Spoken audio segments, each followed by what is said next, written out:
이번 강좌에서 여러분들이 연상해야 되는 그 이미지는 뭐냐면 사람이 있고 그다음에 그 사람의 그런 이 그 합리성, rationality가 bounded, 경계가 있다는 거죠. 즉 제한된 합리성이라는 말입니다. 그래서 지금 보시면 사람이 합리적이지만 거기는 한계가 있다라는 것이 이 강좌의 두 번째 강좌의 주제입니다. 그래서 이것들을 갖다 여러분들이 보시고서 기억을 하시고 연상해서 내용을 갖다 잘 기억하시기 바랍니다. 자, 저번 주에는 우리가 그 강의 소개도 했고, 그 다음에 이제 행동경작이 어떻게 태어났는가, 어떤 배경에서 태어났는가를 갖다 봤어요. 특히 이제 우리가 주목한 것은 표준 경제학의 표준 이론에서 가정하는 그런 경제적 인간, 합리적 인간 이게 맞냐? 사람이 그렇게 신과 같은 합리성을 가지고 있느냐를 공부했고 잠깐 언급했고 그 다음에 우리가 또 이제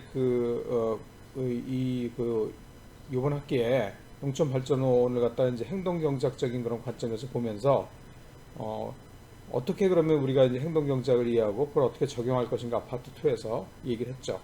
특히 우리가 주목한 거는 다시 이제 우리 얘기하려고 하는 것은 사람들이 과연 합리적으로 행동하느냐라고 하면서 여러 가지 문제를 갖다 쭉 보여줬어요, 여러분들한테. 보여주면서 이게 이제 과연 답을 주지 않았죠, 그때는. 그죠? 그래서 이번 시간에는 여러분들이 저번 주에 이제 보았던 여러 가지 문제들, 예들을 갖다 보면서 과연 이게 이제 사람들이 합리적으로 그 판단을 하는가를 갖다 한번 보도록 합시다. 제일 처음 볼 거는 뭐냐면 만티홀 딜레마라는 거예요. 만티홀은 누구냐면 Let's Make a Deal, 거래해 봅시다라는 게임 쇼의 진행자예요. 만티홀 이 사람이에요. 그렇죠? 그래서 이제 이 사람하고 이제 비슷한 문제를 갖다 이제 내고서 이제 해결하려는 그런 그 이해가 있기 때문에 그래서 이 사람 이름을 따가지고 만티홀의 딜레마라는 이름을 갖다 붙였어요. 그래서 이제 이 만티올 딜레마가 이제 어떻게 이 행동 경제에 등장하게 됐냐면 잡지 중에 이제 미국 잡지 중에 퍼레이드라는 그런 잡지가 있고 거기에 이제 어떤 칼럼이 있었냐면 마릴린에게 물어보기 Ask 마릴린이라는 그런 1986년부터 시작된 그런 그 칼럼이 있었어요. 신문에 잡지에. 그래서 그 마릴린은 누구냐? 이 사람은 굉장히 똑똑한 사람이죠. IQ가 228이래요. 내가 한 130 정도 되니까 228이면은 엄청 머리가 좋은 사람이겠죠. 기네스북에 올라가 있대요. 이 사람이 현재까지 생존하고 있는데 이 퍼레이드라는 그런 잡지의 칼럼에 마릴린에게 물어보기라는 그런 그 칼럼이 있었대요. 그래서 많은 질문들이 올라오는데 1990년에 문제가 이제 어떤 문제가 올라왔냐면 지금 오른쪽에 아래에 있는 그림, 그죠? 이런 그림이 이제 그 문제가 올라왔대요. 이게 무슨 얘기냐면 마치 이제 만티홀이 이 거래해 봅시다 그러면서 이제 이런 류의 그런 문제를 냈는데 이게 뭐냐면 문이 세 개가 있어요. 그죠? 문이 세 개가 있고 염소가 두 마리가 있고 어딘지 안 보이죠 지금 여기서는. 그죠? 이 만티홀 쇼에 등장하는 그런 참가자는 어떤 분 뒤에 염소가 있고 두 개가 있는데 두 마리가 있는데 어딘지 모르는 거예요. 근데 한 분 뒤에는 자동차가 있어요. 그래서 자동차 문을 갖다 고르면 자동차를 가져가게 되는 거예요. 그죠? 그런데 재밌는 게 뭐냐면 일단 이제 참가자한테 이 문 중에 세 개 문 중에 아무거나 골라라고 한 다음에 그죠? 그럼 참가자가 하나 문을 선택을 하겠죠. 그죠? 아직 열진 않은 거예요. 그 상태에서 사회자가 어떻게 하냐면 나머지 두 개 중에서 염소가 있는 문을 갖다 이렇게 하나 딱 열어줘요. 예를 들어서 이 참가자가 A를 골랐다고 하면 이게 염소가 있을지 자동차가 있을지 아직 모르죠. 여기 염소가 있고 여기 자동차가 있을지 여기 자동차가 있고 여기 염소가 있을지 모르는 거예요. 그런 상태에서 참가자는 저기 그 만티오는 알고 있으니까 어느 문 뒤에 염소가 있는지 그죠? 하나를 딱 열어주면서 고르지 않은 문 하나를 열어주면서 여기 염소가 있네요. 그러면 지금 뭐예요? 여기에 염소가 있거나 여기에 염소가 있거나 그죠? 자동차가 여기에 있을 수도 있고 여기 있을 수도 있잖아요. 그 상태에서 물어보는 거예요. 참가자한테. 최초에 하나 선택을 했는데 A나 B를 선택을 했겠죠. 근데 C를 열어주는 거예요. 염소가 있는 거를 아는 거 제가 아니까. 그러면서 이제 처음에 골랐는데 이걸 갖다 바꾸겠냐, B로 바꾸겠냐라고 물어보는 거예요. 그죠? 그래서 이게 이제 Let's make a deal, 거래해 봅시다라는 그런 게임쇼하고 비슷한 그런 질문이었기 때문에 행동경제학에서는 이걸 갖다가 만티홀 딜레마라고 부릅니다. 자, 이렇게 하면 사람들한테 바꾸겠냐, 아니면 계속 유지하겠냐, switch or stay라고 물어보면 대부분이 뭐라고 그러냐면 stay. 그냥 자기가 먼저 하는 선택을 갖다 고른다고 한대요. 그죠? 자, 그래서 이제 뭐 예를 들어서 A를 골랐고, 그 다음에 이제 문을 갖다 이제 C를 열어주는 거죠. 만티홀이 열어주는 거예요. 그래서 이제 자기가 A를 골랐지만 이게 물어보니까 B로 바꿔야 되나? 라고 물어볼 때는 사람들이 그냥 처음에 고른 A를 갖다 그냥 계속 그 답을 유지한다는 거예요. 그죠? 그런데 이제 A를 고르고 C가 염소라는 걸 알았어요. 정보가 더 더해진 거죠. 따라서 자기가 고른 A하고 아직 모르지만 B 중에 하나가 자동차예요. A나 B 중에 하나가 자동차인 거예요. 그죠? 그래서 이제 그러면 둘 중에 하나니까 어차피 확률은 그냥 2분의 1이야. 이거 뭐 바꿔봐야 뭐 이득이 있냐? 그래서 안 바꾼다는 얘기죠. 그죠? 처음 고른 게 맞아 라고 생각하는 거예요. 자, 이게 이제 대부분의 사람들이 이런 게 있어서 뭐 그냥 원래 고른 거 그냥 유지를 하는데 마릴린한테 물어보니까 이거 바꿔야 돼, 유지해야 돼, 유지를 해야 돼 라고 물어보니까 마릴린은 뭐라고 대답했냐면 스위치 해야 된다, 바꿔야 된다고 얘기를 했어요. 그죠? 마릴린이 합리적으로 이제 계산을 하는 거예요. 그죠? 왜냐하면 승률이 2분의 1에서 그죠? 3분의 2로 증가해요. 여기서는 그냥 유지를 하면 2분의 1인데 바꾸면 3분의 2로 증가를 해요. 이게 왜 그럴까요? 여러분도 한번 생각해 보세요. 안 바꾸면은 2분의 1이고 확률이 바꾸면 3분의 2로 자동차를 고를 확률이 증가한다는 거예요. 그죠? 이게 왜 그럴까요? 재밌는데 나도 사실은 이게 왜 그럴까 생각을 많이 했어요. 그죠? 이해하는 데 시간이 좀 걸렸는데, 자, 원래 자기가 고른 A가 자동차의 확률은 얼마예요? 3분의 1이에요. 3분의 1. 그죠? 왜냐하면 염소가 두 마리가 있고 하나는 자동차니까 3분의 1이었어요. 원래는. 그죠? 그랬는데 B 또는 C가 자동차일 확률은 뭐예요? 열어줬으니까 자기가 골랐는데 이거는 이제 자동차일 확률이 3분의 1이지만 요거 자기가 고르지 않은 거 지금 문을 열어주면서 요거는 그죠? 요거는 지금 B 또는 C가 자동차일 확률은 3분의 2잖아요. 왜냐면 두 개니까. 그죠? 두 개니까 3분의 2가 된단 말이에요. 이게 이제 사전 정보예요. 그죠? 무슨 말인지 알겠어요, 여러분들? A를 골랐어요. 이게 자동차일 확률은 뭐예요? 3분의 1이죠. 그죠? 그렇지만 B나 C에 자동차가 있을 확률은 두 개 아무거나 B나 C에 자동차가 있을 확률은 얼마냐면 3분의 2가 되는 거예요. 그죠? 이게 사전 정보예요. 그런데 요 둘 중에 하나가 이제 자동차일 확률이 요거나 아무거나 여기 뭐 염소가 있고 여기 자동차가 있거나 여기 염소가 있고 여기 자동차가 있을 확률이 3분의 2인데 그죠? 그런데 만약에 이거 딱 열어주면 이건 확실하게 뭐예요? 자동차일 수가 있잖아요. 그죠? 그렇잖아요. 그래서 C가 염소라는 걸 갖다 알고 나면 사후 정보 뭐냐면 B가 자동차일 확률은 그대로 3분의 2인 거예요. 이건 확실하게 아니니까. 그죠? 요거가 자동차일 확률이 3분의 2였는데 이게 아닌 게 됐잖아요. 자동차가 아니라는 거 알았잖아요. 염소라는 거 알았잖아요. 그래서 요거 전체의 확률은 그대로 3분의 2로 유지가 된다는 거예요. 그죠?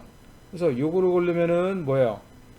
둘 중에 하나죠. 이게 자동차일 수도 있고 염소도 있으니까 확률이 자동차일 확률이 2분의 1이지만 이거 지금 사후 정보로서 이게 뭐야? 염소라는 거 알았으니까 이거 전체 확률은 뭐야? 3분의 2가 그대로 유지가 된다는 거예요. 그죠? 그러니까 어떻게 돼요? 바꿔야 되죠. 그러면 이제 확률이 2분의 1에서 3분의 2로 늘어난다는 거예요. 그러니까 더 유리해지니까 합리적인 사람이라면 요걸 이렇게 사후 정보를 갖다가 파악을 했으면 선택을 갖다 바꾸는 것이 합리적이라라는 거예요. 여러분도 가만히 생각해 보세요. 이게 처음에는 되게 헷갈리는데 나중에 여러분들이 좀 더 생각을 해보면 그게 맞네 라고 생각하게 될 거예요. 이게 바로 뭐냐면 마릴린의 답이에요. 이게 이제 베이지안 그 인퍼런스라고 해서 베이지안의 추론이에요. 사전 정보와 사후 정보를 갖다 합해서 확률을 갖다 계산하는 방법에 따르면 바꾸면 이걸 알았으니까 그죠? 더 확률이 올라가는 거예요. 3분의 2로. 그죠? 자, 다음 예도 한번 볼까요? 자, 우리가 아까 방금 본 그 만티올 딜레마를 갖다가 다른 시각에서 한번 어떤 게 유지하는 게 좋은지 바꾸는 게 좋은지를 갖다가 한번 보도록 합시다.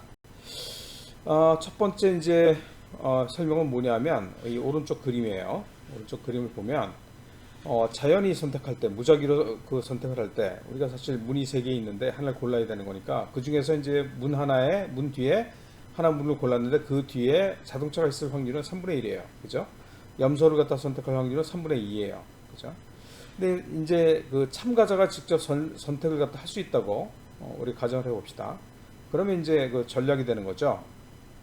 그래서 오른쪽 같은 경우에 두 가지 가능성이 있어요.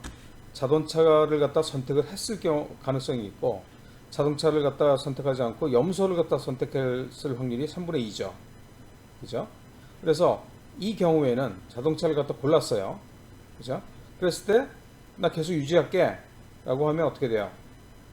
3분의 1의 확률로 자동차를 갖다 따게 되는 거죠. 그죠? 만약에 바꿔버리면 자동차를 골랐는데 바꿔버리면 못 따는 거예요. 그죠? 만약에 이 사람이 여러분이 그 염소가 있는 그 문을 고를 확률은 3분의 2예요. 3분의 2의 확률로 염소가 있는 문을 갖다 고른 거예요. 그죠? 근데 거기서 만약에 나 그냥 계속 유지할게. 염소가 있는 문을 골랐는데 그러면 0이 되는 거고 염소가 있는 문을 갖다 골랐지만 문 하나를 갖다 염소가 있는 문을 하나 더 열어주죠. 그랬을 때 바꿔버리면 어떻게 돼요? 그렇죠. 자동차를 따게 되는 거죠. 그래서 염소가 있을 문을 고를 확률이 3분의 2지만 바꿔버리면 어떻게 돼요? 자동차를 갖다 따게 되니까 다른 문 하나는 또 열어줘가지고 염소가 있다는 거 알았으니까 다른 문을 갖다 골라버리면 그 승률은 3분의 2가 되는 거예요. 그죠? 그래서 각각에서 위에서 체인지하고 밑에서 체인지하고 그죠? 이길 수 있는 확률을 갖다 계산해 보니까 기대 보상이 여기는 0, 여기는 3분의 2인 거예요. 그래서 어디 있는지 모르기 때문에 선수는 그죠? 여러분들은 모르기 때문에 바꾸거나 바꾸지 않거나 양쪽에 위아래 다 있죠. 그래서 바꿨을 때의 승률은 요거 더하기 요건 거예요. 즉 3분의 2가 되는 거예요. 바꾸지 않았을 때 승률은 요거 더하기 요거 즉 3분의 1 더하기 0이라서 바꾸지 않으면 승률이 3분의 1 바꾸면 승률이 요거하고 더해서 3분의 2가 되는 거예요. 그러니까 어떻게 돼요? 바꾸는 게 확률이 더 승률이 높죠. 그러니까 당연히 바꾸라고 얘기를 하는 거예요. 그게 합리적이란 얘기예요. 되게 헷갈리죠? 그죠? 자, 그래요. 뭐 다른 설명을 할 수도 있어요. 가능한 사건이 3개가 있어요. 1, 2, 3이 있어요. 그죠? 그리고 여기서 이제 봅시다. 바꾸는 전략을 갖다 선택했을 때 당첨될 확률을 갖다 먼저 봅시다. 예를 들어서 A를 골랐어요. A문에 자동차가 있는데, 그죠? 그래서 여기서 사건의 1은 뭐냐면 그때 만약에 변경을 갖다가 하면 어떻게 돼요? 당첨이 안 되죠. 비당첨이 되죠. 그죠? 그래서 A를 고를 확률이 3분의 1이기 때문에 당첨 확률은 뭐야? 바꿨을 때 당첨 확률은 3분의 1이 되는 거예요. 그죠? 바꾸는 전략을 사용하겠다고 그러는데 사건 2, 3에서는 어떻게 될까요? 만약에 어떻게 돼요?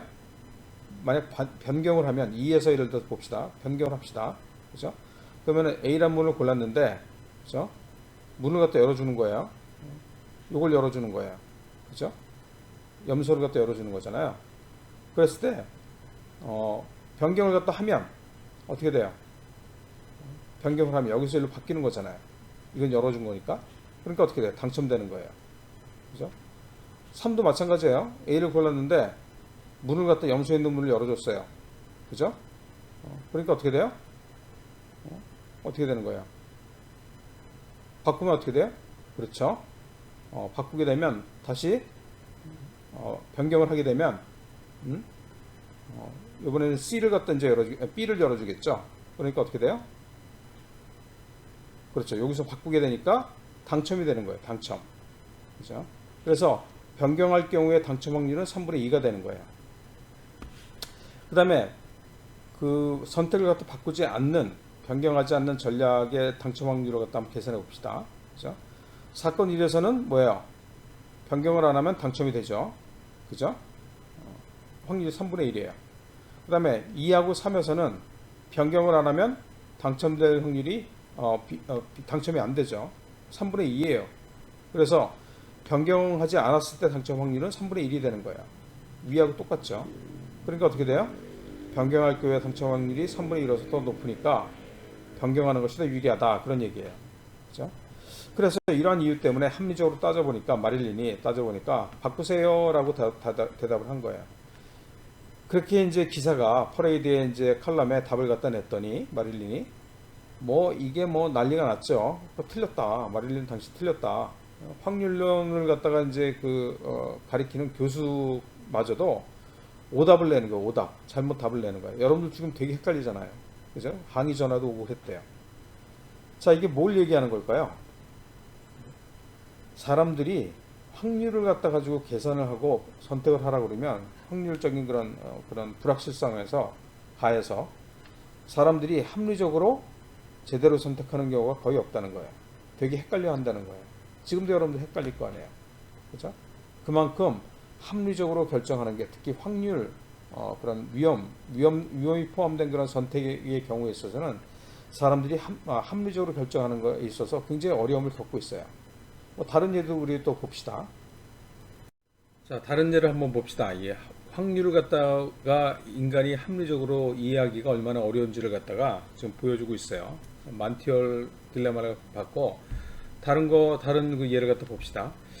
이게 라빈 덤바라는 사람이 뭐라고 그랬냐면, 인간은 확률을 주의 깊게 계산하며 진화하고 있지 않다라고 얘기를 했어요. 그러니까 사람들이 확률을 되게 헷갈려 한다는 얘기예요.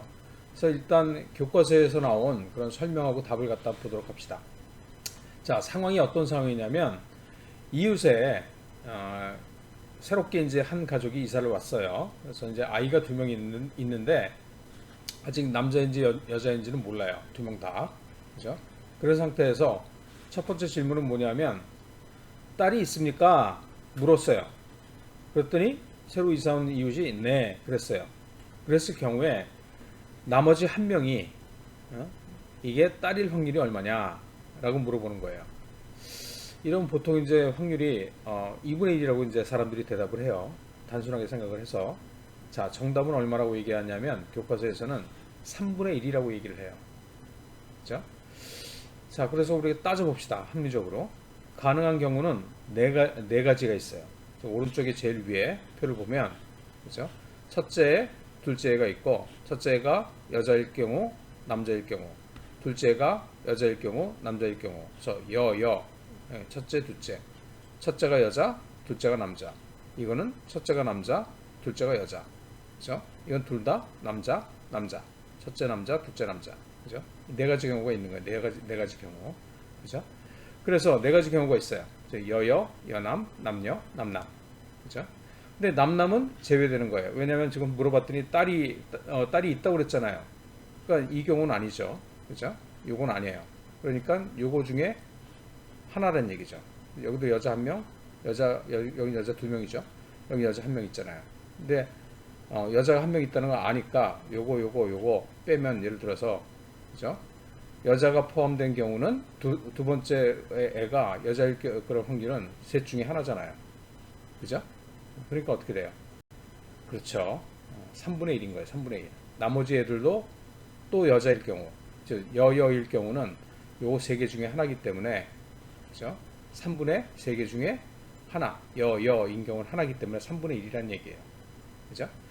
이게 교과서의 답이에요. 이거 사실 좀 나는 동의하지 않기 때문에 다음에서 다시 설명할게요. 그렇지만 교과서에서는 3분의 1이라고 얘기를 해요. 둘 다 여자일 그런 가능성이, 확률이. 두 번째는 뭐냐면 질문이 약간 달라요. 어떻게 다르냐면, 딸이 있습니까? 물어본 게 아니고 큰아이가 딸입니까? 라고 물어봤어요. 그랬더니 예, 그랬어요. 그렇죠?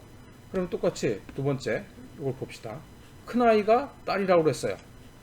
그러니까 큰아이가 앞에가 여가 돼야 되는 거예요. 네 가지 중에. 그죠? 그래서 다른 아이도 딸일 확률, 즉 둘째가 여일 확률은 두 개 중에 하나죠. 그죠? 그러니까 얼마예요? 확률이 2분의 1이에요. 그죠? 즉 큰아이가 딸인 경우는 여남인데, 그죠?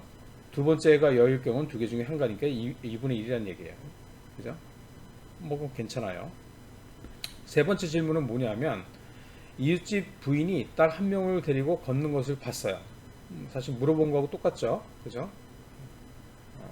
여기는 위에서는 일본에서는 보지 못하고 그냥 애들을 보지 못하고 물어본 거고, 밑에서는 물어보지 않았지만 본 거예요. 그죠? 그럼 다른 아이도 딸일 확률은 얼마냐 이거예요. 그죠? 자, 근데 여기서는 뭐라고 똑같은 사실 정보를 갖다가 취득한 건데, 근데 여기서는 또 2분의 1이라고 그래요. 이게 맞냐 이거죠. 그죠? 자, 목격된 아이는 한 명은 딸이에요. 그죠? 얘가 첫째인지 둘째인지 몰라요. 사실은 지금. 그죠? 그래서 두 번째가 딸일 확률은 사실 뭐예요? 요 경우죠. 여자애를 갖다 봤어요. 그죠? 그 다음에, 걔가 근데 첫째인지 둘째인지 모르는 거예요. 지금. 세 번째 질문에서. 그죠? 근데 다른 아이도 딸일 경우는 뭐냐면, 이거는 뭐냐면, 첫째가, 여자일 경우, 근데 얘를 갖다 본 경우, 그 다음에 밑에 거 뭐냐면, 둘째가 딸인데, 이걸 그 여자를 본 경우, 둘 다 딸인데, 그 중에 하나 본 경우, 세 가지가 있죠. 그죠? 그런데, 여기서는 지금 순서가 중요하잖아요. 첫째인지 둘째인지를 갖다 물어보지 않았기 때문에, 이거하고 여자의 남자이거나, 얘를 보았거나 얘를 보았거나 사실 관계가 없어요. 첫째, 둘째를 갖다 물어보지 않았기 때문에. 그죠? 그걸 알 필요도 없기 때문에. 그래서 여자이고 남자, 첫째가 여자이고 둘째가 남자인 거나 첫째가 남자이고 둘째가 남자인 거나 사실 같은 거예요. 지금 이거는 관계가 없는 거예요. 그죠? 그러니까 요거나 요거 아니면 요거라는 거죠. 즉 뭐냐면 요거 둘 중에 하나 아무거나 관계없고 아니면 요건데 그러니까 뭐야? 둘 중에 하나죠. 즉 뭐냐면 목격된 아이 한 명은 딸이에요. 그러니까 나머지 한 명은 딸이거나 아들이에요. 그렇죠? 그렇기 때문에 이웃집 부인이 딸 한 명을 데리고 걷는 것을 보았을 때 다른 아이도 딸일 확률은 그죠? 이렇게 되거나 이렇게 되거나 둘 중에 하나죠. 그죠? 그렇기 때문에 어떻게 돼요? 확률은 2분의 1이 되는 거예요. 이 교과서의 답이에요. 글쎄요. 이게 맞나요? 나는 좀 읽어보니까 이거 되게 헷갈리더라고. 그래서 다시 한번 다음 슬라이드에서 답을 나 나름대로 한번 만들어 봤어요. 설명도 다시 해보고. 자, 질문을 다시 봅시다. 아까는 이 첫 번째 질문에 대해서 3분의 1이라고 그랬잖아요. 근데 지금 우리가 아까 아까 전에 전 슬라이드에서 질문의 3도 사실 질문의 2하고 다를 바가 없어요. 하나는 물어보고 한 거고 하나는 지나가는 걸 보고 알았단 말이죠. 걔가 첫째인지 둘째인지는 이 질문 2라고 질문 3에서 물어보지 않았어요. 그래서 다시 한번 생각해 봅시다. 질문 1에서 딸이 있습니까? 물어봤어요. 그죠? 그러니까 네 그랬단 말이죠. 그러면 다른 아이도 둘째, 첫째 또는 둘째예요. 관계없어요. 첫째가 딸이든지 둘째가 딸이든지 관계없다는 얘기죠. 그랬을 확률. 그죠? 자, 딸이 있는 경우는 지금 봤듯이 세 가지 경우예요. 네 가지 중에서 여기 딸이 적어도 하나는 있어요. 그죠? 그런데 이 질문 자체가 딸이 있습니까? 물어봤을 때 첫째, 둘째를 갖다 구분하지 않았잖아요. 그죠? 즉, 다른 아이가 첫째이든 둘째이든 여자이기만 하면 되는 거예요. 순서가 중요하지 않아요. 그죠? 그래서 아까 얘기한 대로 아까 그 전 슬라이드 질문 3하고 마찬가지로 남녀, 연함이 관계가 없어요. 둘 중에 하나만 딸이면 되는 거예요. 그죠? 그래서 이게 같은 거나 마찬가지예요. 같은 거나. 그러니까 요거 아니면 요거라는 거죠. 그죠? 요 두 개 아니면 요거라는 거예요. 그러니까 둘 중에 하나죠. 요거이거나 요거 또는 요거거나. 그래서 요거 하나 묶여 있는 거예요, 지금. 그러니까 확률이 얼마냐면 2분의 1이에요. 이거는 아까 전 슬라이드의 질문 3하고 같은 답이에요. 그렇기 때문에 나는 지금 3분의 1이라고 교과서에서 답을 했는데 동의할 수가 없습니다. 자, 두 번째 질문. 이건 물어봤죠. 큰아이가 딸입니까? 물어봤어요. 그러니까 네 그랬어요. 이거는 첫째, 둘째 구분하기 때문에 이거는 나도 동의합니다. 즉 뭐냐면 첫째가 딸이에요. 그러면은 둘째가 딸인 경우, 둘째가 남자인 경우 둘 중에 하나니까, 그죠? 이게 둘 다 여여. 둘 다 첫째도 여자, 둘째도 여자일 확률은 둘 중에 하나니까 2분의 1이에요. 그건 맞아요. 그죠? 자, 세 번째 질문 다시 봅시다. 사실 이게 세 번째 질문이 첫 번째 질문하고 같다고 그랬잖아요. 그죠? 첫째, 둘째를 구별하지 않고 있다고 그랬잖아요. 그렇지만 뭐야? 이웃집 부인이 딸 한 명을 데리고 걷는 것을 본 거예요. 근데 걔가 첫째인지 둘째인지 모르는 거예요. 즉 첫 번째 질문하고 같은 거예요. 그러니까 답도 같아야죠. 그죠? 그래요. 자, 이거는 근데 이제 똑같이 전 슬라이드에서 질문 3에 대해서 2분의 1이라고 그랬는데 답은 맞아요. 동의를 해요. 그렇지만 다른 이유에서 동의를 합니다. 왜냐하면 딸이 하나 있다는 사전 정보, prior information이라고 그래요. 사전 정보가 질문이라고 다를 바가 없어요. 물어서 한 것과 그죠? 여기서처럼 이렇게 질문이처럼 물어서 한 것과 딸 한 명을 데리고 걷는 것을 갖다 본 것과 다른 게 없거든요, 정보가. 그죠? 그런 이유 때문에 똑같이 이게 지금 첫째인지 둘째인지 모르잖아요. 구별이 안 되는 거예요. 그렇기 때문에 요거 하나로 묶어서 사건 하나. 그죠? 구별이 안 되니까. 그 다음에 요거 하나. 그러니까 둘 중에 하나인 거예요. 요거하고 둘 중에 하나라는 거죠. 그래서 이제 확률이 2분의 1이라는 얘기예요. 이렇게 이제 교과서에 설명하고 있지 않아요. 그래서 답은 맞다고 동일하지만 그 이유는 사실 2분의 1이라고 대답한 내가 생각하는 이유는 좀 다른 거라고 얘기할 수 있어요. 자, 이렇게 교과서에 있는 답도 틀릴 정도로 아니면 내가 틀렸을 수도 있죠. 확률을 이해하는 게 굉장히 어려워요. 그죠? 사람들이 확률을 갖다 이해하는 게 이렇게 어려운 거예요, 사실은. 뭐 확률론을 가리키는 사람들도 아까 만티올 딜레마에서 마릴린이 계산 잘못했다, 잘못 생각했다고 따질 정도로 교수들도 헷갈리는 거예요. 전공하는 사람들도 헷갈리게 돼 있어요. 재밌지 않나요? 여러분들이 전 슬라이드에서 사람이 합리적으로 이제 생각하는 게 얼마나 어려운 것인지 전문가들도 헷갈린다 이런 예를 봤어요. 뭐 다른 예를 더 볼까요? 요새 뭐 코로나19 때문에 사람들이 걱정을 많이 하는데 두 번째 예는 뭐냐면 사람들이 합리적인 그런 베이스 룰에 따를까 하는 거예요. 그러니까 확률 계산하는 방법인데 조건부 확률. 베이스란 분은 뭐 굉장히 옛날 분이에요. 사실은 이게 사실은 이분이 토마스 베이스란 분이 수학자이면서 또 목사이기도 했어요. 이분이 이제 수학자이기 때문에 이 그 조건부 확률을 갖다 계산하는 식을 갖다가 제안을 했죠. 그래서 이게 아직도 쓰여요. 베이스 룰이. 그래서 이제 뭐냐면 여기 지금 계산하는 식도 나오죠. 이걸 갖다 예를 들어서 한번 봅시다. 그래서 코로나19 때문에 지금 난리가 났는데 감염증을 갖다가 이제 코로나19도 바이러스 감염이니까 확진하는 확률 계산을 갖다 하는 걸 봅시다. 그래서 이제 먼저 그 사전적으로 즉 뭐냐면 그 계산하기 전에 업데이트하기 전에 사전에 갖고 있는 정보가 뭐냐면 감염증이 걸릴 확률, 그죠? 감염증이 걸릴 확률, 즉 감염증이 A라는 그런 사건이고 이게 걸릴 확률을 갖다 우리가 PA라고 하면 이게 지금 10,000분의 1입니다. 10,000명 중에 한 명이 걸린다는 얘기예요. 0.01% 정도 되죠. 굉장히 낮죠, 그죠? 그 다음에 또 신뢰도 검사를 갖다 이제 할 거 아니에요. 그래서 이 사람이 뭐 걸렸다 안 걸렸다를 갖다 이제 판정을 할 텐데 그 신뢰도가 지금 무슨 얘기냐면 감염자를 그죠? 양성으로 판정하는 비율. 양성은 이제 B예요. 사건 B. 양성인 사건은 B예요. 그건 이제 우리가 어떻게 표시하냐면 PBA라고 얘기합니다. 그럼 A라는 사건이 일어났을 때 B의 확률. 그죠? 감염자가 양성 판정을 받을 확률이 얼마냐면 99%예요. 감염자인데 실제로 양성 판정을 받을 확률이 99%. 아주 거의 정확한 거죠. 1% 틀린 거예요. 그죠? 그 다음에 그러면 이제 양성 판정 확률을 갖다가 우리가 뭐라 그러냐면 100만 명 중에 뭐냐면 1098명이라고 얘기를 했어요. 이게 이제 사전 정보입니다. 이게 그러면 갑자기 또 이게 1098명은 어디서 났느냐를 갖다 보면 밑에 이제 표를 보세요. 자, 먼저 100만 명이 있고, 그죠? 그 중에서 뭐예요?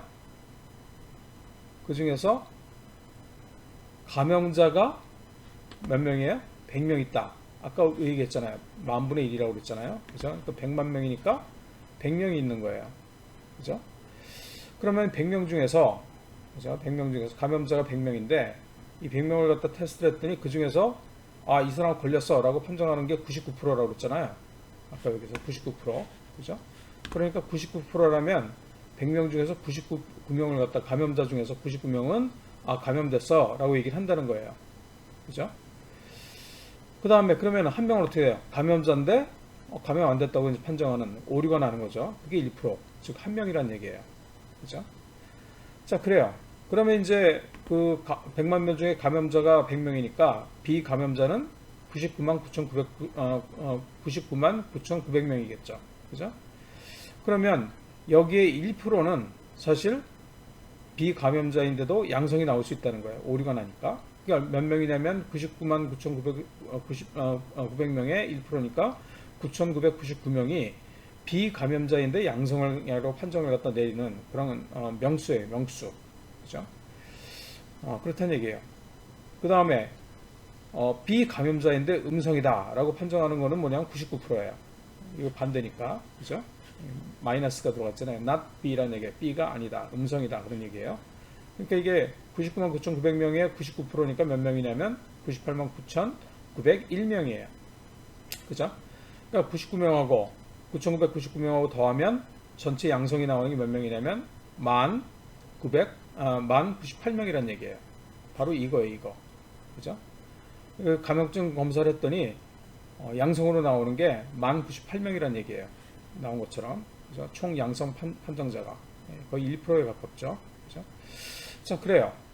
그 다음에 총 음성 판명자는 98만 9,902명이에요. 요거하고 더하니까 98만 9,902명이라는 거죠. 90%에 가깝죠. 그리고 두 개를 더하면은 100만 명이 딱 나오는 거예요. 이게 이제 사전 정보예요. 그죠? 자, 그런데 문제가 뭐냐면 이거를 가지고 검사를 받았는데 이런 거 사실 알고 검사를 받았는데 양성이 나온 거예요. 그죠? 그래서 이제 베이즈 룰을 가지고 사후 정보를 갖다 계산을 하면, 즉 업데이트를 하면, 즉 사전 정보를 업데이트를 하면 양성 판정을 받았을 때 실제 감염될 확률, 즉 뭐냐면 뭐예요? 양성 판정을 받았는데 실제 감염될 확률을 갖다가 계산할 수가 있어요.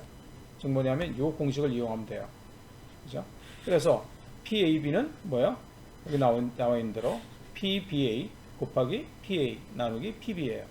그래서 BA는 뭐예요? 얼마였어요? 그죠? 99%라고 그랬죠? 그 다음에 걸릴 확률은 뭐예요? 0.00001%. 그죠? 1이죠. 그러니까 뭐냐면 0.01%라는 얘기죠. 거기다 뭘로 나눠요? PB로 나눠요. PB가 얼마라고 그랬어요? 그죠? 0.010098. 그죠? 여기서 나오는 거예요. 100만 명 중에 이거니까 총 양성 판정자가. 그래서 계산을 쫙 해보면 몇 프로가 나오냐면 0.0098, 093, 039. 이게 거의 이제 0.98% 정도 되는 거죠. 그죠? 이걸 물론 이렇게 식을 이용해서 계산해도 되지만, 이렇게 이걸 가지고 우리가 다시 계산해 볼 수가 있어요. 오른쪽 번째. 사후 정보는 뭐냐면, 첫 번째, 요거는 뭐냐면 총 1098명 중에 99명이잖아요. 그러니까 99를 갖다가 1098명으로 나누면 0.0098이 나와요. 지금 우리 계산한 것처럼. 그죠? 0.98% 이거 나오잖아요. 요거하고 같은 거예요. 그죠? 자, 그 다음에 이것도 마찬가지예요. 99999 나누기 10098 하면은 0.9902. 그죠? 이건 1이 나오겠죠? 그런 식으로 다 계산을 해보는 거예요. 자, 그러면 문제가 뭐냐면 판정 전에는, 사전에는 감염증 걸릴 확률이 0.01%였어요. 그런데 판정을 받고 나면 사후에는 감염증 걸릴 확률이 0.98%가 돼요. 즉 0.01%였는데 감염증에 걸렸다고 판정을 받으니까 감염증에 걸릴 확률이 0.98. 즉 뭐냐면 98배, 거의 1%로 증가한 거예요. 그죠? 그러면 사람들이 놀라는 거죠. 이거 난 걸렸구나. 그죠? 걱정 엄청 하는 거죠. 즉 확진 판정에 따라서 심한 두려움에 떨게 돼요. 자, 그죠? 이게 사람들이 이렇게 생각하기에 겁을 먹을 정도냐? 이 얘기예요, 지금. 자, 다음에서 한번 봅시다. 그래서 사람들이 이 합리적으로 정말 베이스 룰에 따라서 계산을 하느냐 이거예요. 그래서 베이스 룰이라는 건 뭐냐면 사람들이 사전 정보, 감염률에 사후 정보, 신뢰도가 추가되면 어떻게 합리적으로 정보를 갱신해야 되는 가를 갖다 보여주는 거예요. 그러니까 0.01%에서 0.98% 늘었어요. 그죠? 사람들이 이제 걱정 엄청 하는 거죠. 지금 오른쪽에 그림을 보면, 그죠? 강아지가 있는데, 이게 이제 사실은 0.01%예요. 근데 이게 계산해 보니까 0.98% 엄청 커진 것처럼 98배가 증가를 했으니까 깜짝 놀란다는 얘기예요, 이렇게. 그죠? 여기에 대해서 카너먼하고 트버스키가 뭐라고 그랬냐면, 확진되는 경우에 감염 확률은 거의 1%로 증가하는 거예요. 0.001%에서 1% 증가하며, 그것 때문에 사람들은 사전 확률, 즉 뭐냐면 걸릴 확률 자체가 굉장히 낮아요. 10,000명 중에 1명이에요. 이걸 갖다 무시하는 거예요. 즉 뭐냐면 이게 오른쪽 그림을 보면 이게 0.01%인데 이게 0.98%라니까 이것만 보는 거예요. 이거를 갖다 생각을 안 하는 거예요. 원래 걸릴 확률이 굉장히 낮다는 걸 갖다가 생각을 안 해요. 그래서 확진을 받으면 엄청나게 무서워해요. 그죠? 근데 사실은 1%밖에 안 되거든요. 실제로 너 걸렸어 라고 판정을 받아도 실제로 걸릴 확률은 1%밖에 안 되는 거예요. 그죠? 그래서 이걸 갖다가 다 합리적으로 계산해서 확률을 갖다가 판단하는 합리적인 인간은 사실 겁을 내지 말아야 돼요. 그죠? 그런데 사람들이 그런가요? 코로나19 확진됐다 그러면 깜짝 놀라가지고 난 걸렸구나 죽었구나 걱정을 많이 하잖아요. 그죠? 근데 경제적인 인간은 사실 당황하지 않는다는 얘기예요. 양성 판정 받아도 실제 감염된 확률은 뭐예요? 1%밖에 안 돼요. 그죠? 이런 확률 판단에 있어서 기저율, 베이스 레이시라고 그러는데 이 0.00의 강아지를 갖다가 잊어버리고 이 그림자만 보는 거예요. 그죠? 그래서 기저율의 무시라고 하는 실수예요. 이게 사람들이 많이 저지릅니다. 확률과 관련되면 사람들이 판단을 잘 못해요. 즉 뭐냐면 확률 계산할 때 어떤 사건에서 전체가 차지하는 비율, 기저율을 갖다가 무시해서 발생하는 오류입니다. 이 기저율의 무시는 다시 3장에서 우리가 다루게 될 겁니다. 자, 또 다른 예를 봅시다. 사람들이 그 합리적 결정을 갖다 하는데 어려움을 겪는 그런 예인데 이건 뭐냐면 사람들이 생각처럼 논리적으로 생각을 안 한다는 거예요. 그렇게 못 한다는 얘기예요. 일상 상황에서. 자, 우리가 1장에서 나왔던 문제, 세 번째 문제. 이게 뭐냐면 심리학자 웨이슨이라는 사람이 고안을 했어요. 그래서 이제 뭐냐면 여기 지금 오른쪽에 4장의 카드가 있어요. EK47 이런 카드가 있는데 어떤 카드를 확인해야 모음이 쓰여진 카드 뒷면에는 짝수가 있어야 된다라는 규칙이 충족되는지를 갖다 알 수 있느냐, 확인할 수 있느냐. 고르라는 거예요. 저기 말고 카드를 갖다가 어떤 카드를 골라야 되냐 이거죠. 이런 문제를 내면 전형적으로 사람들이 뭐라고 답을 잘못하냐면 이걸 고르든지 요거하고 요걸 고르든지 이걸 갖다가 이제 요거 아니면 요거하고 요거 두 개를 갖다가 하는 거를 갖다 골라요. 그죠? 그런데 이게 정답률이 10% 이하래요. 교수들한테 물어봐도 마찬가지예요. 되게 헷갈린단 말이죠. 정답은 뭐냐면 요거하고 요거를 갖다가 두 개를 확인하면 돼요. 그죠? 자, 뭐 이거는 당연하죠. 이거 확인하는 거는. 요것도 필요해요. 근데 예를 들어서 7의 뒷면에 A가 나오면 규칙에 안 맞아요. 안 맞아요. 왜냐면 짝수가 있어야 된다고 그랬는데 이거 뒤집었는데 이게 예를 들어서 A면은 모음이잖아요.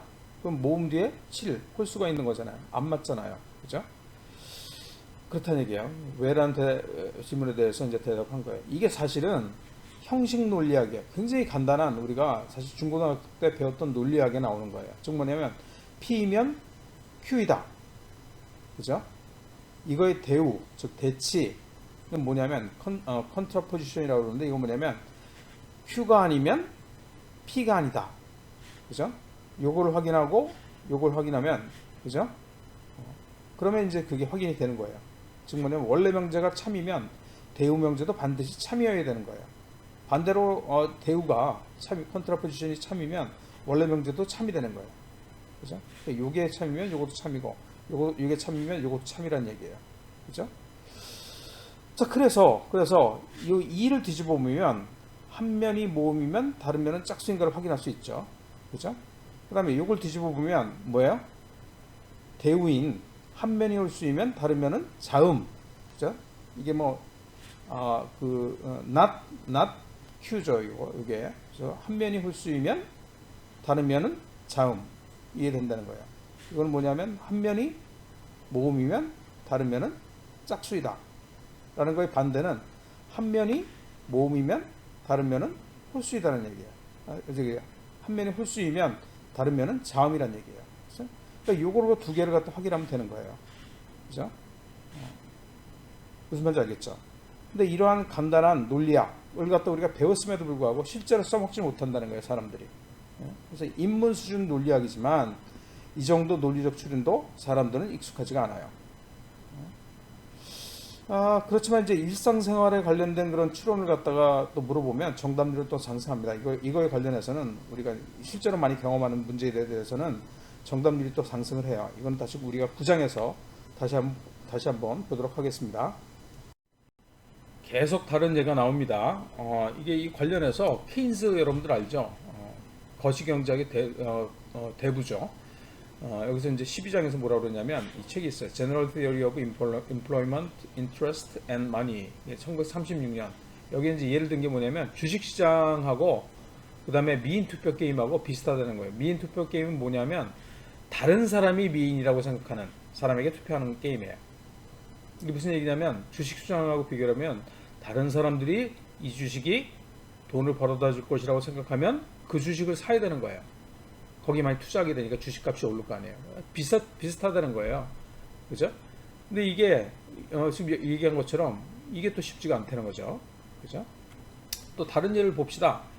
뭐 이거 사실 내가 이제 봄학기에 정보경제학 그 게임 이론 그 설명을 하면서 학생들하고 실험하는 내용이에요. 뭐냐면 뭐 100명, 뭐 우리는 사실 나는 100명까지는 안 해보고 한 10명 정도 학생들 데리고 이제 실험을 해봐요.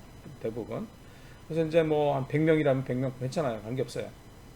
그래서 이제 각각 학생들에게 1에서 100 사이의 숫자, 소수 말고 정수, 그죠? 1, 2, 3, 4 이런 숫자 있잖아요. 100개의 숫자 중에서 한 개를 갖다 고르고, 그죠? 사람들이 다 낸 그 숫자들을 갖다 평균을 갖다 구한 다음에 거기다 3분의 2를 곱해요. 그래서 3분의 1을 곱해서 나온 숫자하고 가장 가까운 숫자를 쓴 사람이 우승하는 게임이에요.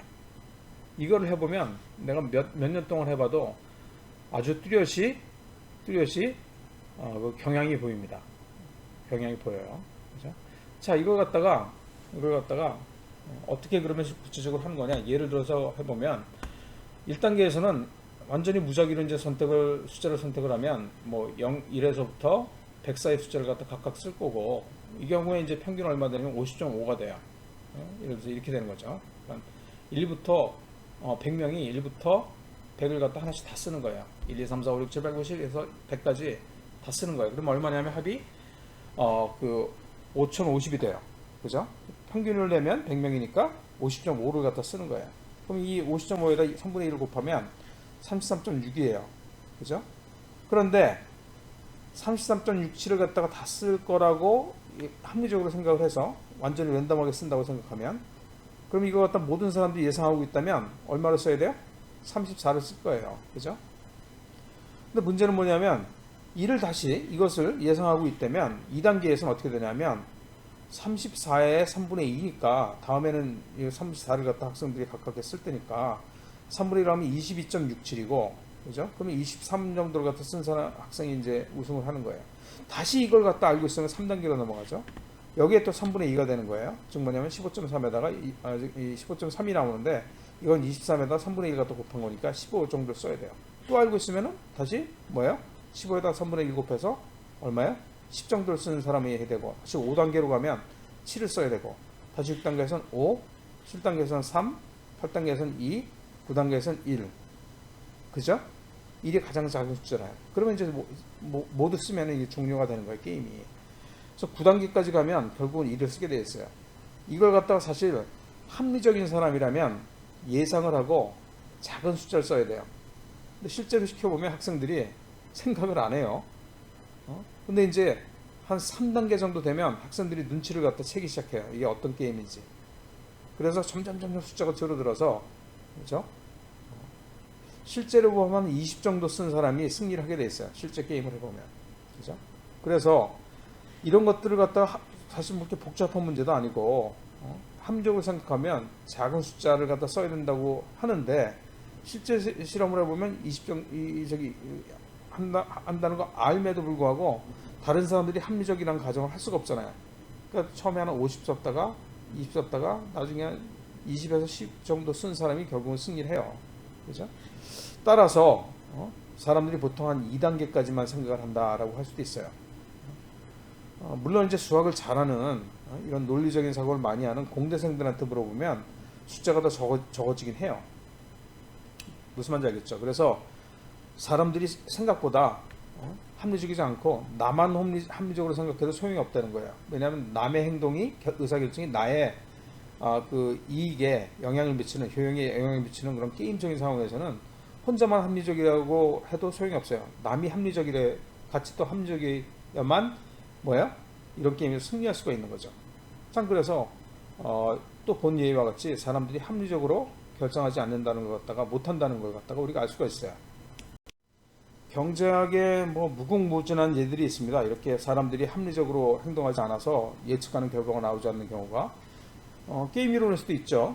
그죠? 얼티메이텀 게임이라는 얘기예요. 최종 제한 게임이라고 이제 번역을 갖다 보통 하는데 이게 어떤 게임이냐면 선수 1하고 선수 2가 있어요. 선수 1은 돈을 갖다가 분배를 해요. 그래서 이제 공평하게 할 수도 있고 5대5로 불공평하게 예를 들어서 뭐 8대2 자기가 8 가져가고 다른 사람은 2를 가져가라 라고 나눌 수가 있어요. 나누긴 하지만 그거를 갖다가 오케이 하거나 거부할 수가 있어요. 선수 2는. 그죠?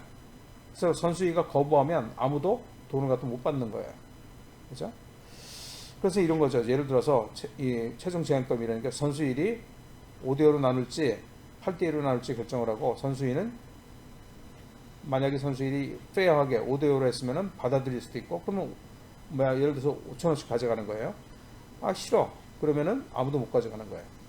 만약에 8대1로 제한했는데 선수 2가 오케이 나 조금 가져갈게 너 많이 먹어라 임마 그리고 받아들이면 8천원 2천원 가져가는 거고 싫어 나쁜 놈 같으니라고 그리고 안 받아들이면 아무도 못 가져가는 거예요. 그죠? 그래서 합리성을 가져간 게임 이론에 따르면 이걸 갖다 풀면 예측되는 게임의 결과는 뭐냐면 여기서는 무조건 선수 2는 이걸 해야 돼요. 왜냐하면 0보다는 5가 더 크니까 이걸 선택하는 게 합리적이에요. 여기서 마찬가지예요. 선수 2는 받아들이면 2,000원 가져가고 안 받아들이면 0이잖아요. 0보다는 2,000원이 좋으니까 이걸 선택하는 게 합리적이에요. 그래서 여기서는 있죠. 여기서는 있죠. 무조건 받아들이는 게 합리적이라고요. 이걸 갖다 그런데 선수 1이 알고 있어요. 그래서 이쪽 페어로 하게 되면 5,000원 가져가고 언페어 하게 되면은 어떻게 돼요? 8,000원을 가져가잖아요. 그러니까 어떻게 돼요? 선수 1은 언페어를 갖다 선택하고 선수 2는 억셉트 무조건 억셉트를 하는 거예요. 그래서 게임의 결과가 이게 나오는 거예요. 균형은 unfair, accept. 그죠?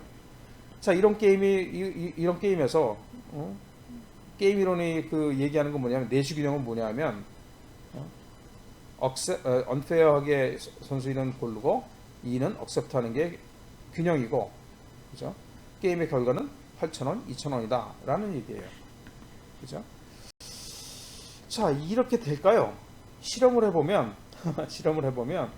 선수 1이 대부분이 30% 50%가 페어를 택해요. 이걸 100% 택해야 되는데 이거를 갖다 100% 선택하지 않고 30에서 50% 이걸 선택한다는 얘기예요. 그래서 이 얘기는 뭐냐 하면 일반인들은 우리 주류경제학 이론이 예상하는 대로 이기적이지만은 않다는 얘기예요. 사람들이 합리적으로 이기적으로 그렇죠? 주류경제학에서 얘기하는 것처럼 움직이지 않는다는 얘기예요. 이건 역시 우리가 8장에서 추가적으로 논의하도록 하겠습니다.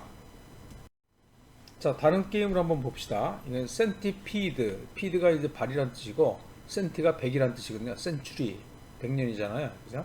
센티피드. 발이 100개 있는 굉장히 많다는 얘기죠. 다리가. 진해죠. 진해. 그죠? 이 진해 게임이라고 부르는 건데 역시 이것도 이제 여기서도 사람들이 게임 이론에서 예측하는 결과대로 행동하지 않아요. 그죠? 자, 어떤 게임이냐면 선수 A가 하고 B가 있어요. 그래서 각각 중지, 스탑 하든지 또는 계속, 컨티뉴, C를 하든지 선택할 수 있고 처음에는 A가 움직이고 그 다음에 B가 선택을 하고 그 다음에 A가 선택하고 B가 선택하는 거예요. 그죠? 그래서 이제 이거 그 균형이 뭐냐? 게임 이론에서 얘기하는 균형이 뭐냐를 갖다 찾아보는 방법은 이 역진 귀납이라는 게 있습니다. backward induction, 역진 귀납, induction. 이걸 갖다 이제 가지고 보면 끝에서부터 시작을 해요. 반대로 끝에서부터 움직이는 거니까, 그죠? 그래서 네 번째 마디부터 시작을 하는 거예요. 여기서 이제 B가 움직이게 돼 있죠, 그죠? B가 결정을 하는데 여기서 B는 컨티뉴 계속하면 얼마 가져가요? 16을 가져가고 스탑하면 얼마를 가져가요? 32를 갖다 가져가게 되죠. 그죠? 그러니까 당연히 여기서 B는 뭘 선택해야 돼요? 스탑. 그래서 32를 가져가요. 이게 이제 A의 보상, 이게 B의 보상이거든요. 전부 다 그렇습니다. 그러니까 B는 여기서 스탑을 해야지 32를 가져가요. 계속하면 16밖에 못 가져가요. 이거를 갖다 A가 알고 있다면 그 전 단계에서 A는 컨티뉴 하면은 어떻게 끝나요? 이거 할 거라는 알고 있으니까 8이고 여기서 스탑하면 16이니까 뭘 해야 돼요? 스탑하겠죠. 스탑. 이걸 다시 B가 그 전 단계에서 알고 있다면 일로 가면은 뭐야? 자기는 얼마 가져가요? 4. 컨티뉴 하면은 얘가 스탑할 때니까 얼마야? 30이라는 거 알기 때문에 30이라는 거 알고 있지만 여기까지 가지도 않죠. 여기서 그러니까 컨티뉴 하면은 얘가 스탑 해버리니까 400못 가져가요. 스탑 해버리면 8을 가져가는 거예요. 당연히 스탑하겠죠. 이걸 다시 알고 있는 뭐예요? 선수 A는 컨티뉴 하면은 2 가져가고 스탑하면 4 가져가는 걸 알고 있으니까 4가 2보다 크니까 스탑을 해야겠죠. 즉 뭐냐면 첫 번째 단계에서 물어봤을 때 A는 그만이라고 얘기하는 게 뭐예요? 합리적인 의사결정이에요. 이게 게임의 균형이에요. 스탑이. 그죠? 근데 재밌는 건 뭐냐면 이게 숫자가 4에서 16에서 늘어난다는 거예요. 계속 지금 2에서 게임이 진행됐으면 늘어난다는 거예요. 이거 이제 사람들이 끌리는 거죠. 그죠? 그래서 만약에 C가 되면 A는 64를 가져가요. 4에서부터 몇 단계만 겹치면 상대방이 배신만 안 하면 자기는 64까지 가져갈 수 있는 거예요. 자, 그래요. 그래서 A가 첫 번째 단계에서 스탑을 갖다 선택하고 게임이 종료되는 게 균형이고 게임의 결과는 A는 4를 가져가고 그죠? B는 2를 가져가는 게 우리가 기대할 수 있는 게임의 결과, 아웃컴이에요. 근데 이거 가지고 실험을 해봤어요. 실제로 사람들이 어떻게 하는지. 그죠? 예. 해봤더니 1단계에 종료하는 게 7%밖에 안 돼요. 그런 게임이. 사람들이 1단계에 끝내버리는, 진짜 합리적으로 1단계에 끝내버리고 딱 끝내는 사람은 7%밖에 안 된다는 거예요. 2단계까지 가는 사람이 36%. 좀 더 벌 수 있지 않을까? 그죠? 3단계까지 가서 끝내는 게 37%. 비슷합니다. 2단계에서 끝내는 거하고 3단계에서 끝나는 게 스탑 선택하는 게 36%, 37%라는 거예요. 4단계까지 가는 거는 뭐예요? 한 15%. 그래서 이런 결과가 나오는 거는 한 5%밖에 안 된대요. 이상하잖아요. 이게 100%가 나와야 되거든요. 이거 선택하는 게. 합리적으로 선택한다면. 근데 7%밖에 안 돼요. 2단계, 3단계까지 간다는 얘기예요. 사람들이 실제로 해보면. 합리적이지 않죠. 그런데 사람들은 그렇게 행동한다는 거예요. 그죠? 자, 재밌지 않나요? 우리가 이전에 봤던 그 죄수의 딜레마 게임도 균형이 뭐였죠? 둘 다 자백하는 게 균형이었다. 오른쪽에처럼. 그죠? 둘 다 자백하고 하는 게 균형이라고 우리가 배웠어요. 그게 합리적인 선택이에요. 비공개적인 게임에서는. 그죠? 그것도 역시 이제 보마키 때 이게 아주 유명한 그런 예로서 나오는데 비공개적인 게임에서는 사람들이 서로 배신하는 게 균형이 될 수밖에 없다는 얘기예요. 그죠? 그래요. 자백자백인데 균형이 실제로 이것도 역시 뭐냐면 좀 이상해요. 왜냐하면 총 더하면 5년 사는 것 같다면 마이너스 10년이잖아요. 10년을 살아야 되잖아요. 둘 다 합치면. 그죠? 더 좋은 대안이 있어요. 1년 2년씩 사는 방법도 있어요. 묵비권을 행사하면. 그럼에도 불구하고 합리적으로 따져보면 사람들은 둘 다 자백을 해야 된다는 게 결론이었어요. 실제 실험을 해보면 이것도 30%에서 70%의 경우에 있어서 협력하는, 즉 묵비권을 행사하는, 자백하지 않는 그런 선택을 사람들이 해요. 재밌지 않나요?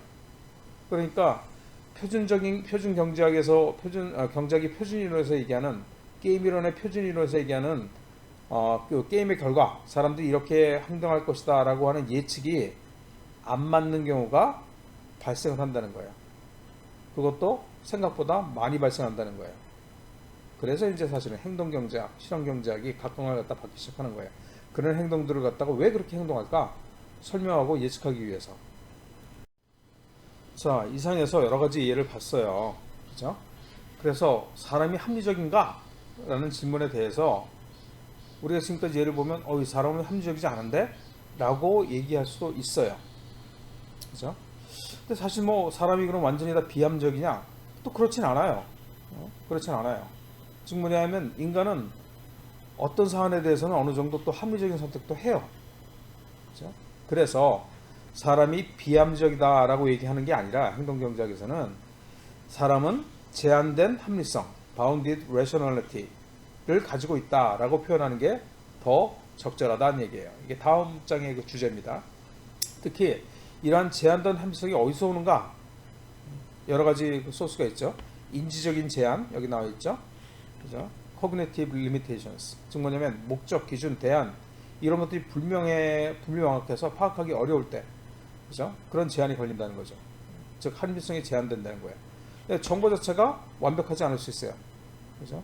모르는 정보가 있을 경우에 또 시간 제한, 빨리빨리 결정해야 되기 때문에 마냥 놓고 생각을 할 수가 없어요. 이런 것들 때문에 사실은 사람들한테 합리성이 제한된다, bounded rationality가 주어진다 그런 얘기예요. 그죠? 그런 것 때문에 사람들이 생각해도 이거 어차피 최적의 그런 옵티멀한 그런 의사결정을 할 수 없으니 대충 만족하면 돼. 그죠? 그래서 최적의 그런 대안은 아니지만 그래도 어느 정도, 그죠? 만족할 수 있는 대안, 서브 옵티멀한 그런 결정을 하게 된다는 거예요. 즉 최적의 결정보다는 만족한 결정에 머무르게 된다 그런 얘기예요. 그죠?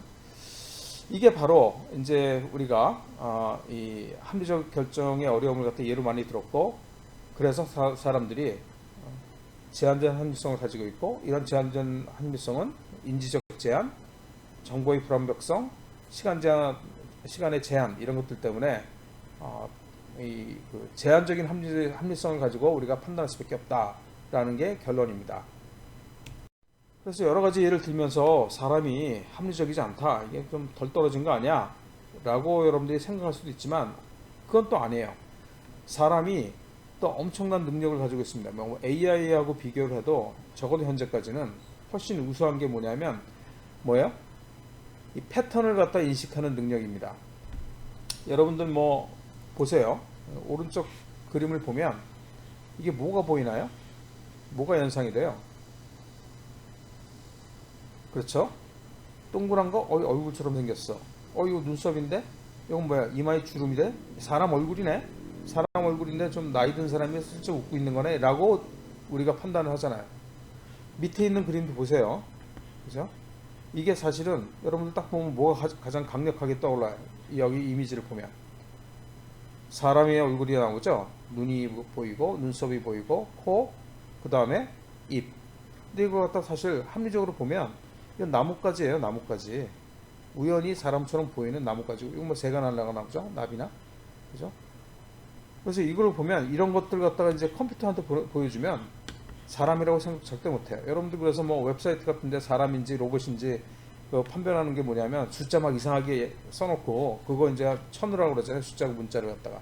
컴퓨터는 그걸 보고 이게 숫자나 문자라고 인식을 못해요. 사람이니까 뭐예요? 인식을 하는 거예요. 즉 뭐냐면 사람들이 지금까지 본 예를 보면 사람들이 이게 인간이 멍청하고 비합리적이라고 느낄 수가 있는데, 그렇지만 인간은 뛰어난 능력도 가지고 있어요. 특히 패턴을 갖다 인식하는 데 있어서 예를 들어서 목소리, 발자국 소리만 들어도 이게 누군지 금방 알아요. 그죠?